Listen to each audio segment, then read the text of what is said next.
Dragon Quest XI: Echoes of an Elusive Age. Originally released in July of 2017.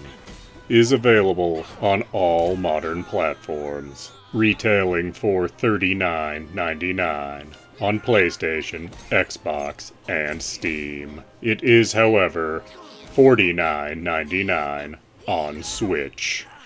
Dragon Quest XI is a Japanese-style role-play game. You start the game as the Luminary, a reincarnation of a hero that's supposed to prevent a great calamity. But shortly after starting, you find out that some people think the Luminary will in fact bring about a great calamity. You then go on the run and end up solving problems wherever you go, because you're the hero in one of these games.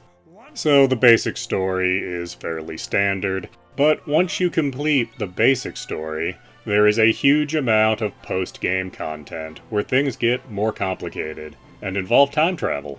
Along the way, you get a whole gang of party members. Each one is somewhat specialized as a standard RPG class: thief, knight, monk, etc. But as they level, you get to choose how they progress. Each level, you get a few points that you can spend in their character grid. And every character's grid is unique to them. And there are story events that will cause these grids to get bigger. But these allow for a great deal of flexibility with a character. You could have your thief character specialize in daggers and be able to attack with various status effects.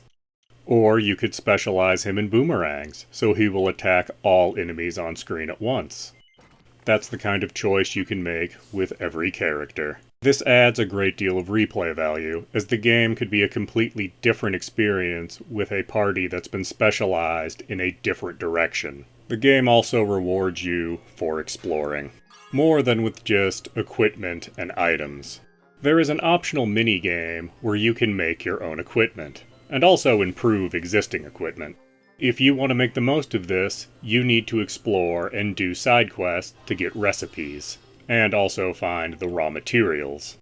At almost every point in the game, you can make better equipment if you do a little exploring than whatever you will find in the current shops.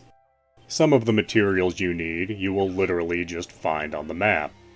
Other materials are dropped by monsters.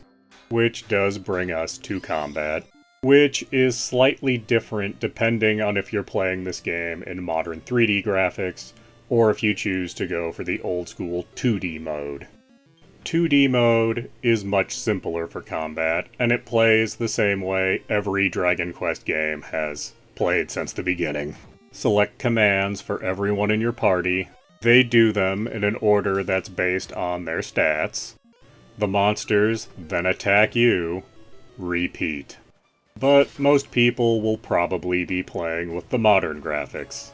In the modern graphics, each characters do things one at a time. You select the command, they immediately do it. Then maybe one of your other characters get their turn, or maybe one of the monsters gets their turn.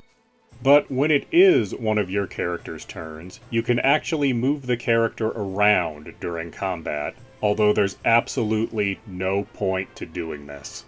Early on in the game, you'll move the characters around a lot for the novelty, but once you realize there's no benefit, you will stop completely. I certainly did. Also, one other important difference for combat in 2D versus 3D. In 2D mode, encounters are random. You walk and they just occur. In 3D mode, you can see the monsters, and you can avoid the monsters, or choose to engage particular monsters if you're after particular drops. And when you are leveled to a certain point in any given area, the monsters will start running from you, which is kind of a good indication that you're over-leveled for the area. There's a lot of voice acting in this game, and it's somewhat interesting that different areas of the map have different accents. Different cities are even themed around the sort of stereotypes you might associate with a particular country. This does add a lot of flavor, and at least makes every town feel somewhat distinct. This game is also fairly long. with the basic journey running you over 50 hours. Doing the post-game will give you another 30 to 40 hours of gameplay. And if you're looking to do everything you can in this game, you will probably be well over 100 hours before you put it down. Is this game worth the asking price? Absolutely yes, if you have any appreciation for Japanese-style roleplay games. It is definitely worth your $40 on PlayStation, Xbox, or Steam. And yes, being able to play it wherever you like on Switch makes it worth that extra $10 for the Switch port. This is definitely one of the longer and better Japanese roleplay games to come out in recent memory. Please do like, comment, subscribe, and tell your friends.